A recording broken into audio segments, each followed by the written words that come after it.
Hi everybody, my name is Johanna Gaudio and I'm a pediatric school-based occupational therapist with the Millville School District, also known as Miss Jo to some of your kiddos. And today's activity is a DIY pinwheel. This activity is intended to work on multiple areas, including bilateral integration, which is our ability to use both sides of our body in an efficient way for a task. It also works on visual motor integration, which is efficient communication between our hands and eyes. It's instrumental for handwriting, as well as many other tasks. It also works on the fine motor skills that are needed for handwriting, as well as scissor skills. Before your child can begin decorating their pinwheel, an adult or someone else in the home may need to facilitate that. So what I've done here with my white piece of paper is I've drawn some circles. On the other side, I've taken a ruler and done some 1-inch lines to create stripes.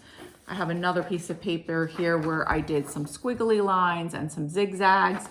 And on the other side, I did various shapes, including a square, triangle, and circle. And this is where that visual motor component comes in. Before the child colors, you're going to have them take a pencil and trace the lines or zigzags or circles that you've already drawn. That requires some visual motor skills. Encourage them to take their time when they're doing this. Oftentimes, a task that may be more difficult for a child is something that they like to rush through. So if you notice they're rushing through it, pause for a moment and encourage them to take their time and give them positive reinforcement.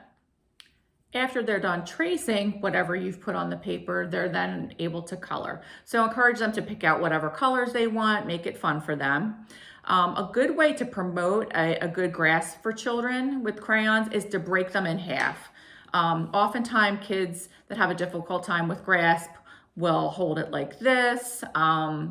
So if you break the crayon down like this, it's very difficult to hold it in color like this. You want to place their hands on the crayon like this and promote that really good grasp. Try to make sure that they have what's called an open web space like I have, so that they're working all these tiny muscles in their hand.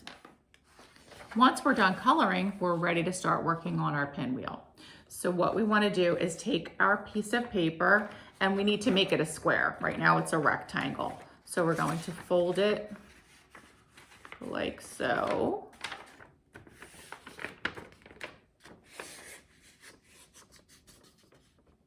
And then we can take a pencil and draw a line there that our child is going to cut.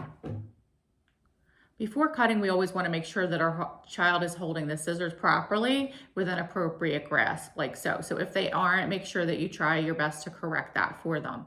Once we've cut down our paper and we have our square, we want to then take it and fold it again, because these crease marks are going to be the guides for our cutting.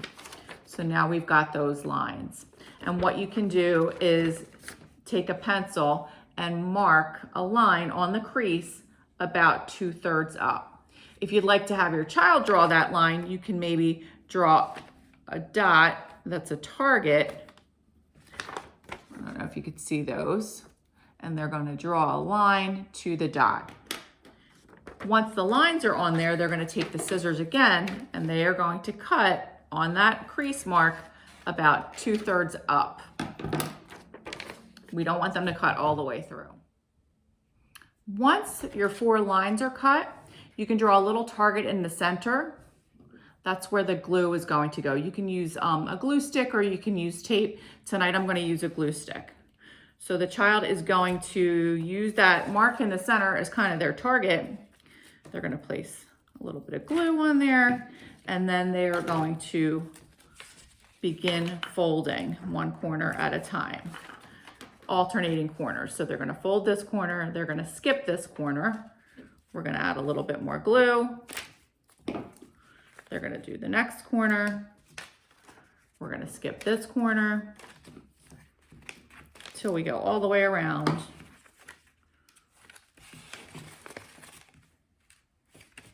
And we have our pinwheel.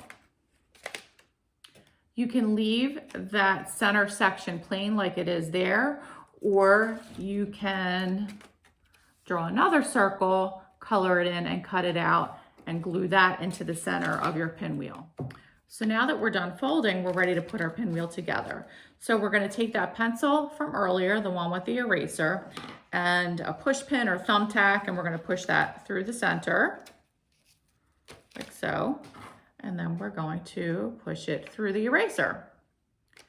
If you're using a push pin, that's where the pliers are really important. We are going to push it through, but when we're done pushing it through, we're going to take those pliers and we're going to bend it so that our child is not getting poked by the pin.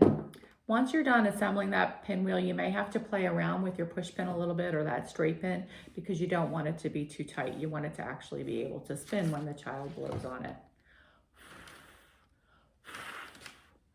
Like that.